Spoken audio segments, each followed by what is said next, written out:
नमस्कार दोस्तों। 2014 प्रधानमंत्री नरेंद्र मोदी के आने के बाद सुप्रीम कोर्ट ने जैसे कि जीना हराम कर दिया प्रधानमंत्री मोदी का। कोई भी बिल पास कीजिए, संसद से कोई बिल पास होता है, उसे सुप्रीम कोर्ट में सारे दलाल मिलकर चैलेंज करते हैं और वो बिल वहीं पर रुक जाता है। सुप्रीम कोर्ट उस पर कुंडली मारकर बैठ जाता है। कभी 370 पर सुनवाई करने लग जाएगा, कभी सीएए के ऊपर सुनवाई करने लग जाएगा, कभी एनआरसी के ऊपर सुनवाई करने लग जाएगा। जहां जो मन करेगा वही करेगा। जब वक्फ संशोधन बिल पास होता है तो उसके ऊपर सुनवाई करने लग जाएगा। ये रवैया था सुप्रीम कोर्ट का। दलाल सुप्रीम कोर्ट में पहुंचेंगे और राफेल के ऊपर, राफेल भारत को ना मिल पाए उसके लिए पूरी कोशिशें करेंगे, राफेल को बदनाम करेंगे, सरकार को बदनाम करेंगे। S-400 सरकार को ना मिल पाए, ये सभी कोशिशें की गई दलालों के द्वारा सुप्रीम कोर्ट के अंदर। मुख्तार अंसारियों का केस सुप्रीम कोर्ट सुनता रहा। वो पंजाब की जेल से उत्तर प्रदेश की जेल में ना आ पाए, उनकी सुनवाइयां करता रहा। ऐसे ऐसे लोगों को बेल देता रहा। ये काम था सुप्रीम कोर्ट का। सरकार के पांव में बेड़ियां बांधकर रखता रहा ये सुप्रीम कोर्ट। लेकिन आज जब सुप्रीम कोर्ट के अपने कपड़े फटने शुरू हुए हैं तो आज इन्हें समझ आ रहा है कि हमने ये क्या किया। जी हाँ, अभी एक महीना पहले की ही बात है। 14 मार्च को जस्टिस यशवंत वर्मा के यहाँ करोड़ों रुपए मिले जले हुए, और सुप्रीम कोर्ट ने 15 तारीख को क्या कहा कि नहीं, ऐसा कुछ नहीं है, ये सारी अफवाह है। जब खबर टाइम्स ऑफ इंडिया में छपती है तो सुप्रीम कोर्ट आनन फानन में ये कह देता है कि नहीं नहीं, कुछ नहीं हुआ, कोई नोट नहीं मिले, सारी अफवाहें हैं। लेकिन जैसे ही वीडियो रिलीज़ होती है और पता चलता है कि नहीं, ये अफवाह नहीं है, ये तो पैसा ही पैसा है, तो सुप्रीम कोर्ट आनन फानन में आकर उस वीडियो को जारी कर देता है जहां पर पैसा मिला था। आप अंदाज़ा लगा के देखिए। लेकिन जस्टिस यशवंत वर्मा के खिलाफ कोई एक्शन नहीं लिया जाता। एक इन हाउस इंक्वायरी बिठा दी जाती है, यानी जजों की जांच अब जज ही कर लेंगे। ये है इनके हाल। लेकिन वक्त बदलता है, जनमानस बदलता है तो सुप्रीम कोर्ट भी झुकता है। सुप्रीम कोर्ट को आखिरकार ये समझ आया कि नहीं, अब ये नहीं चलेगा। चीफ जस्टिस ऑफ इंडिया, उन्होंने इन हाउस इंक्वायरी जो यशवंत वर्मा की बिठाई थी उसकी जांच रिपोर्ट प्रधानमंत्री मोदी को दे दी है और राष्ट्रपति को सौंप दी है। यानी अब उन्होंने ये साफ कर दिया है कि अब आप ही फैसला लीजिए इस यशवंत वर्मा का क्या करना है। आज तक ऐसा कभी नहीं हुआ कि सुप्रीम कोर्ट किसी सुप्रीम कोर्ट के मामले को सरकार को सौंप दे। सुप्रीम कोर्ट का मिजाज तो हमेशा ये होता था कि सरकार के मामले में घुस जाओ और मजा लो, पूरा कार्यपालिका का, विधायिका का मजा लो। लेकिन आज सुप्रीम कोर्ट को समझ आ रहा है कि जनमानस क्या चाहता है, जनमानस की क्या सोच है। एक करप्ट जस्टिस अगर पकड़ा जा रहा है तो उसके खिलाफ जांच नहीं बिठा रहे हो तुम, उसे रेस्टिकेट नहीं कर रहे हो, उसे इस्तीफा नहीं ले रहे हो। लेकिन अब आप झुक रहे हैं। क्या सुप्रीम कोर्ट कोई जांच एजेंसी है जो जांच करेगा? सीबीआई इंक्वायरी के ऑर्डर्स क्यों नहीं दिए आपने? अब जाकर पता चल रहा है सुप्रीम कोर्ट को कि जनमानस क्या चाहता है। कभी मन करता है बुलडोजर रोक देते हैं। अवैध अतिक्रमण को तोड़ने जा रहे बुलडोजर को रोकने का आपका क्या हक है? कभी कहते हैं कि 300 साल पुराने कागज मुसलमान कहां से लाएगा? वैसे लाएगा जैसे हिंदू राम मंदिर के सबूत लेके आया था।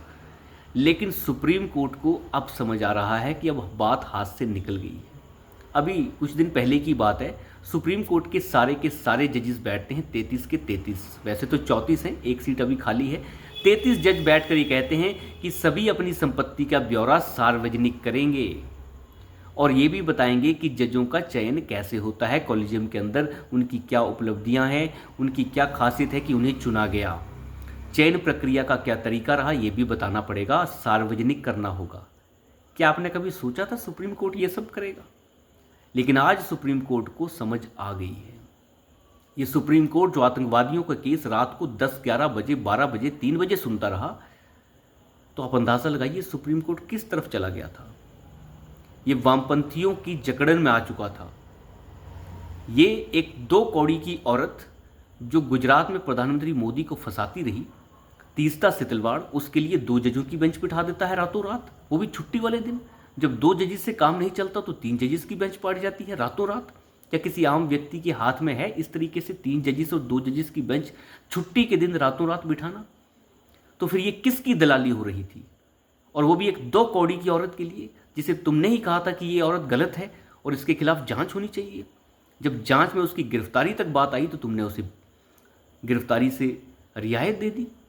तो ये सुप्रीम कोर्ट अब नग्न हो चुका है। लेकिन चीफ जस्टिस ऑफ इंडिया ने जो रिपोर्ट सौंपी है, आप अंदाज़ा लगाइए कि कितना ज़्यादा अंदर से टूट गया है सुप्रीम कोर्ट। और यही जनता चाहती है। जनता वहाँ पर न्याय चाहती है, बकवास नहीं।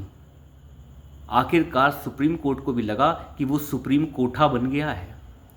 ये शब्द मैं अपनी तरफ से नहीं कह रहा हूँ, ये सुप्रीम कोर्ट के अंदर बोला गया शब्द है। और इस शब्द के साथ एक शब्द और बोला गया था सुप्रीम कोर्ट के अंदर कि माय लॉर्ड, आपको तो सुप्रीम कोठा कहते हैं लोग, और शरिया कोर्ट भी कहते हैं आपको, यानी मुसलमानों का कोर्ट। तो सुप्रीम कोर्ट अब बेइज्जत महसूस कर रहा है और अपने आप को करेक्ट करने की कोशिश कर रहा है। बड़ी अच्छी बात है।